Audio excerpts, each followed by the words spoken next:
Informasikan bahwa yang kami terima laporannya itu ada satu laporan polisi. Tadi sudah saya informasikan juga bahwa korban yang telah melaporkan itu sejumlah 49 orang. Nah, kemudian di masyarakat Jogja itu ada 11 orang. Kemudian dari wilayah Nusa Tenggara Barat ada 24 orang dan ada 14 orang dari Jogja juga yang akan diberangkatkan, rencana akan diberangkatkan tahun 2025. Nah, profilnya itu sementara terkait dengan komunitas ataupun sekelompok keluarga ataupun komunitas jasa boga, ya. Sementara itu yang perlu saya informasikan. Demikian. Oke, PT AMS ini dapat izin operasional sebagai PPU itu pada bulan Juli 2023 dan sudah pernah memberangkatkan umroh. Informasi yang kami terima bagi para jamaah umroh yang diberangkatkan terdahulu di tahun-tahun 2023 itu layanan bagus.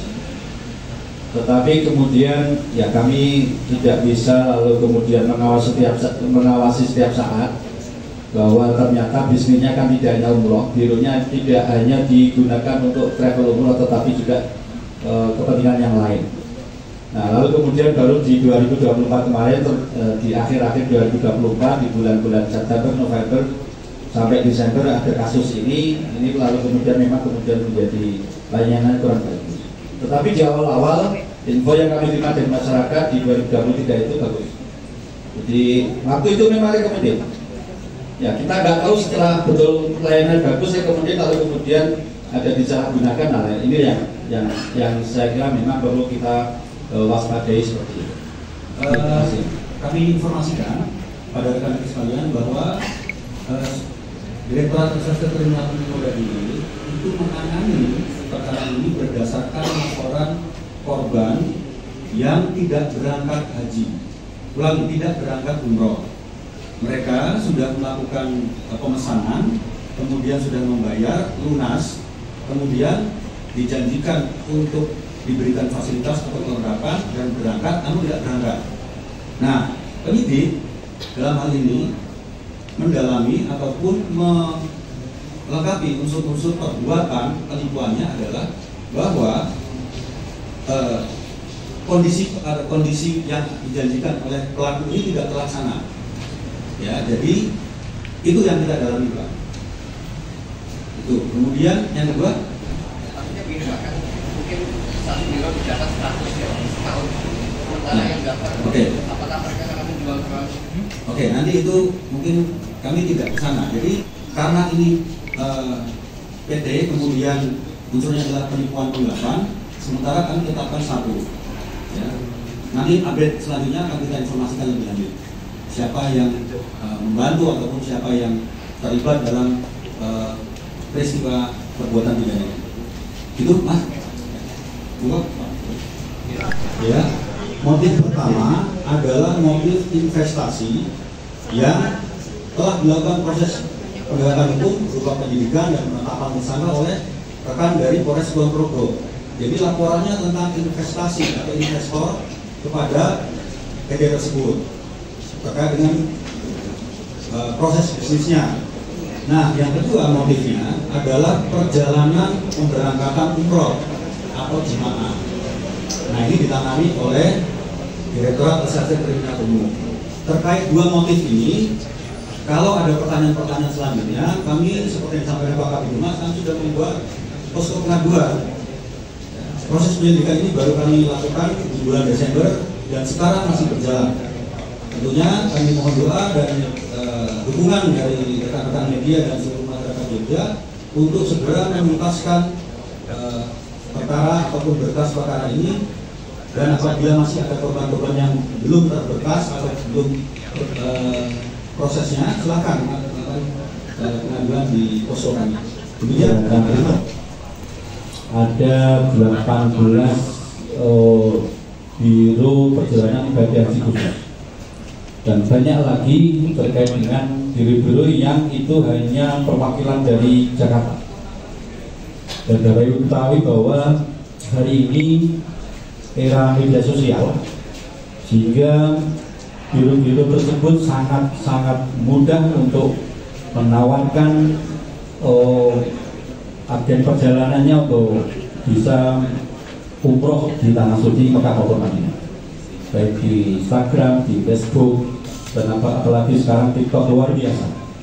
Dan ini semuanya bisa diakses oleh masyarakat yang berlomba-lomba seperti ini untuk bisa memfasilitasi, memberangkatkan masyarakat di ini, terutama dalam rangka untuk yang bisa berniat untuk melaksanakan umroh. Tentu pemerintah dalam hal ini Kementerian Agama sudah melakukan sosialisasi pembinaan pada masyarakat terkait dengan perjalanan ibadah umroh ini, dan juga sudah mempunyai regulasi yang membatasi pembiayaan terkait dengan umroh ini, bahwa batas bawah, batas minimal, batas standar yang ditetapkan oleh pemerintah dalam hal ini Kementerian Agama ini, masyarakat untuk bisa melaksanakan umrohnya adalah sebesar 23 juta. Nah, sehingga hari ini Bapak Ibu bisa lihat di berbagai medsos dari Kementerian Agama itu tidak akan merekomendasikan jika ada biro yang berangkat umroh di bawah 20 juta. Meskipun tadi Pak Bir menyampaikan kasus ini adalah kasus yang tidak umroh biasa, tetapi kelasnya kelas bisnis kelas. Bisnis kelas 33 sampai 48 itu belum masuk, Pak. Bisnis kelas hari ini paling tidak di angka 70 sampai 80 juta. Ini agar masyarakat tahu. Jadi ketika bisnis kelas kok di bawah 50 juta itu adalah bohong. 90% saya pastikan bohong. Oleh karenanya maka kami tidak henti-hentinya menghimbau kepada masyarakat DIY terutama, dan juga masyarakat luas umat Islam yang ingin melaksanakan umroh di tanah suci. Kami Kemenag DIY sudah sering kali, bahkan selalu senantiasa menyampaikan 5 pasti dalam melaksanakan umroh. Masyarakat harus tahu 5 pasti ini. Yang pertama adalah pasti berizinnya, biro tersebut pasti berizin.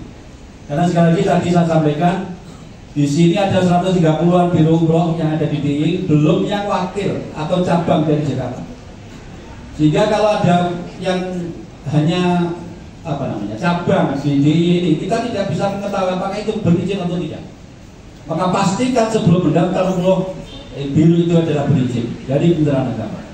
Kemudian ini bisa dicek kemana. Kemudian yang kedua, pasti memiliki tiket pesawat untuk berangkat. Kemudian yang ketiga, pastikan jadwal berangkatnya. Kemudian pastikan hotelnya. Dan terakhir adalah pastikan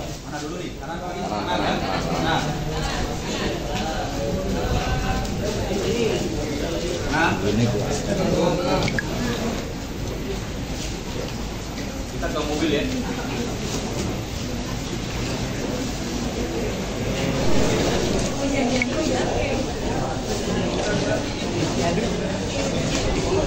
Hadir.